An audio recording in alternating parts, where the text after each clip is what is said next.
tenta fazer um monte de coisa.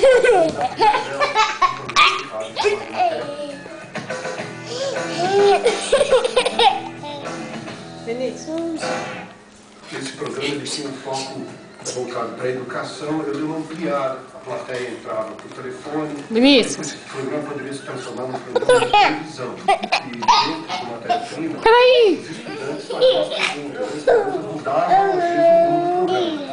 Entraram no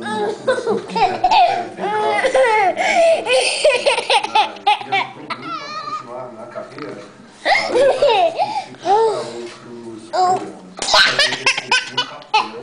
Os pais, a escola, nós fazemos. Eu saí daqui porque um dia eu recebi um telefone dos filhos. Aos poucos, quando começou a ser fundamentalmente aquilo que eu sempre levo nos meus programas, que é liberdade.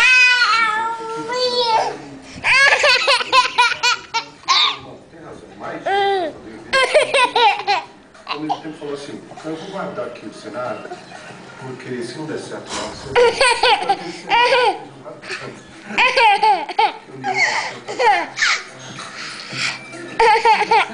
Anchieta, 40 anos de cultura. A história de quem conta a história.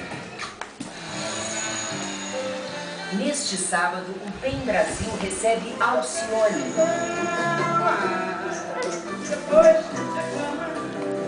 Uma das maiores vozes do Brasil que não deixa o samba morrer.